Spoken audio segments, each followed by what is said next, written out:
నమస్తే welcome to STV news. Sangareddy జిల్లా రామచంద్రాపురం శ్రీనివాస్ నగర్ కాలనీలో మందోముల శ్రీ బ్రహ్మరాంబ మల్లికార్జున స్వామి మల్లన్న స్వామి జాతర కార్యక్రమం కురుమ సంఘం అధ్యక్షుడు తొంట నరసింహ మరియు కమిటీ సభ్యుల ఆధ్వర్యంలో అంగరంగ వైభవంగా ఘనంగా జరిగాయి. కార్యక్రమంలో గంపలు, ఊరేగింపు, అగ్నిగుండాలు, బోనాల స్వామివారికి సమర్పించుకున్నారు. కార్యక్రమంలో ముఖ్య అతిథులుగా విచ్చేసిన పలువురు నాయకులకు సన్మానం చేశారు.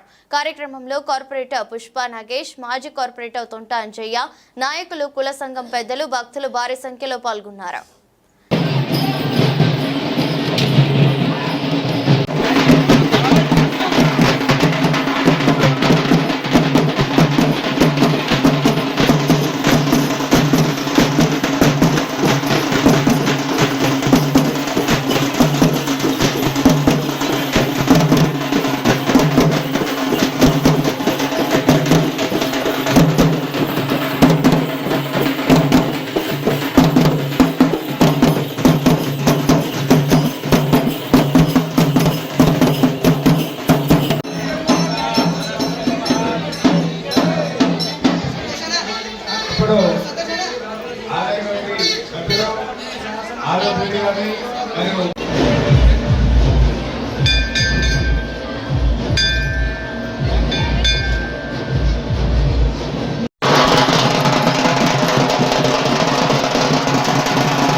మరి మల్లన్న జాతర అనగానే కొబ్బరిల్లు గుర్తొస్తుంది.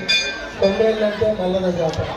అదేవిధంగా మన రామచంద్రాపురంలో కూడా అంతే పెద్ద ఎత్తున ఒక పెద్ద ఏమంటారు కానీ ఒక పండుగ వాతావరణం. ఒక 2 రోజులు ఈ ఏరియాకి రావాలంటేనే ఒక పండుగ వాతావరణం. ఎక్కడ చూసినా కూడా పిల్లలు, ఆడ, మగ అందరం కూడా ఆ పండుగలో ఇన్వాల్వ్ అయ్యి పెద్ద ఎత్తున మరి ఆ బ్రహ్మరాంబ మల్లికార్జున స్వామి కళ్యాణం చేసుకుంటూ పెద్ద ఎత్తున ఈ జాతర చేసుకోవడం జరుగుతుంది. ఇక్కడికి వచ్చి దర్శనం చేసుకొని పోతే మళ్ళా సంవత్సర కాలం వరకు మా ఊరుని కానీ మా కాన్స్టిట్యున్సీ కానీ పెద్ద ఎత్తున మరి ఉన్న పెద్ద పురప్రముఖులందరూ కూడా పిలుచుకొని మరి మా యాదవ సోదరులందరూ, కుటుంబ సోదరులందరూ కూడా మమ్మల్ని అందరినీ ఆశీర్వదించి పంపిస్తారు. మా పెద్దలు భూపాల్ రెడ్డి గారు అయితే ఎప్పటి నుంచో అంటారు, ఎప్పుడు ఏమన్నా కూడా ఆడికి ఒక దర్శనం చేసుకొని పోతే అంతా మంచి జరుగుతుందని చెప్తారు. మరి అట్లాంటి మరి మల్లన్న జాతరకి మమ్మల్ని కుమార్ యాదవ్ గారిని పిలిచి మరి మమ్మల్ని సన్మానించి మమ్మల్ని కూడా ఈ జాతరలో ఇన్వాల్వ్ చేసినందుకు ప్రతి ఒక్కరికి కూడా పేరు పేరున హృదయపూర్వకంగా నమస్కారం, ధన్యవాదాలు తెలియజేసుకుంటూ మరి ఇట్లాంటి పండుగలు చేసుకుంటేనే, ఇట్లాంటి జాతరలు చేస్తుంటేనే మనకి చాలా మంది చిన్నపిల్లలు వాళ్ళందరికీ కూడా మన కల్చర్ ఏంది, మనం ఏ రకంగా మనం పెరిగినాము, ఏ రకంగా మనం ముందుకు పోవాలని తెలుస్తుంది. కాబట్టి ఇట్లాంటి మరి పెద్ద ఎత్తున పండుగ వాతావరణంగా చేస్తున్నందుకు మరి నరసింహన్న వాళ్ళ టీం అందరికీ కూడా నిజంగా అభినందిస్తాం. మరి మన అంజన్న, మా రాజు కూడా ప్రత్యేకంగా మమ్మల్ని కూడా పిలిచి ఇంత పెద్ద ఎత్తున ఈ ప్రోగ్రాం చేస్తున్నందుకు ధన్యవాదాలు తెలియజేసుకుంటూ, యాక్చువల్లీ సాయంత్రం వస్తే అగ్నిగుండము చాలా పెద్ద ఉంటుంది. కానీ మాకు ఈ పెళ్లి